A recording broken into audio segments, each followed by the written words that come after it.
But this I do not understand. I can understand Republicans, but this I do not understand. I do not understand why two Democrats who presumably understand the importance of the Freedom to Vote Act, and as I understand it, will vote for the Freedom to Vote Act, are not prepared to change the rules so that that bill could actually become law.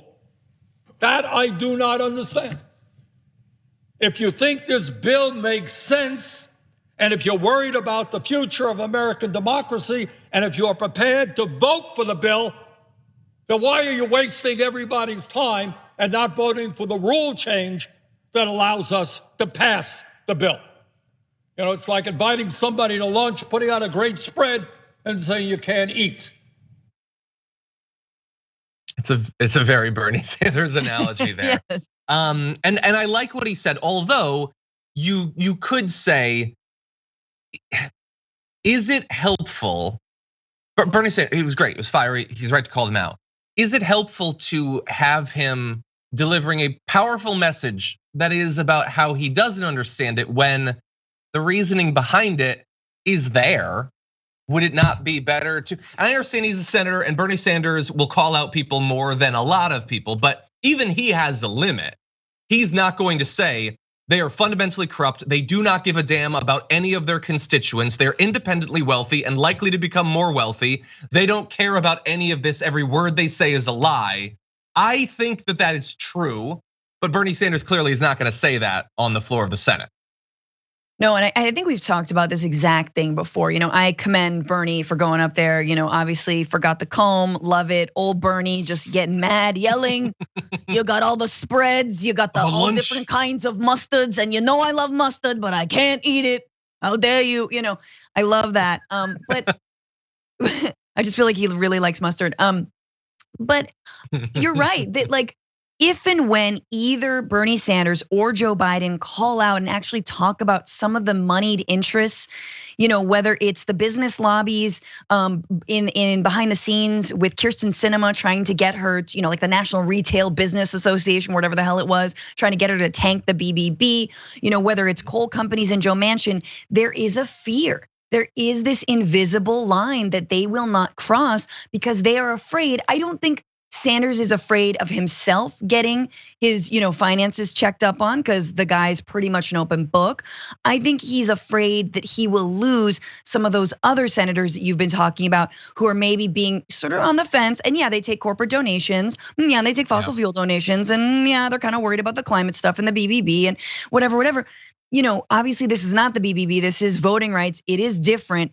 But you're right that once they start to finger, you know, Manchin and Sinema for those specific donors and donations, you know, all bets are off and they may lose or they're afraid of losing other Democrats. I understand the political calculation. I don't agree with it.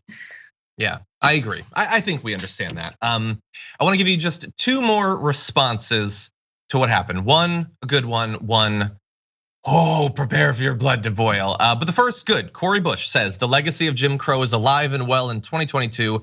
That's all I have to say right now about Joe Manchin, Kyrsten Sinema, and Senate Republicans. I agree. Obviously, we have to say more. It's our obligation and my only monetizable skill. But I agree with her. It is fundamentally that simple. Now, the second is reporter Allison Peckrin says, asked Senator Kyrsten Sinema as she left the floor after casting her vote against changing the Senate rules what she thinks the next steps on voting rights are. Have a nice night, she said.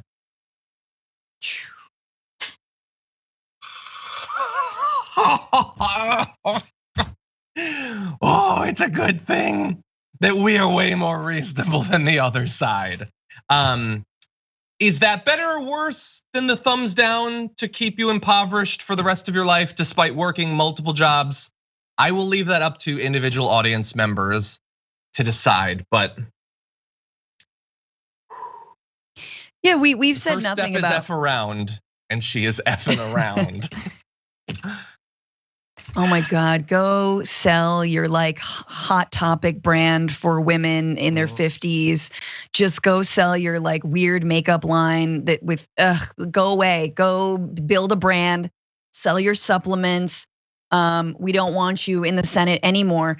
But I will say, I'm not sure we're gonna talk about this, but probably the most telling clip from the entire vote yesterday, and the fact that no Republican voted to enshrine and support the right to vote, the most basic right in a democracy, was Mitch McConnell, who was explicitly asked, not just basically, what do you say to your own constituents who are voters of color who are worried about their access to the ballot?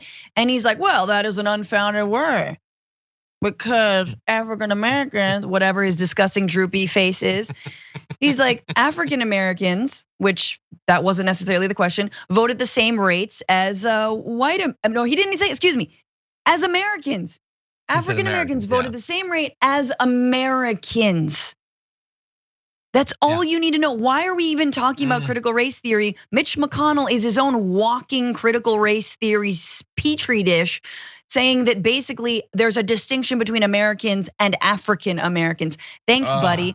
Like, this is stuff that, all kinds of, black leaders throughout the civil rights, black power struggles, Toni Morrison talked about this.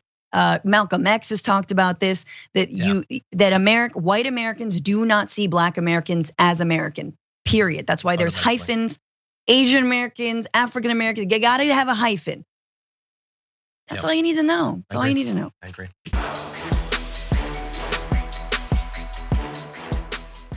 Check out the Damage Report podcast each day, wherever you get your podcasts, whether Pocket Casts or Stitcher or iTunes. You can join me as I give you the news and stories you want, with a range of co-hosts and interview guests jumping in on the fun each day. Again, that's the Damage Report, wherever you get your podcasts. And if you get them at iTunes, don't forget to rate and review. Sometimes I'll read them live on the show.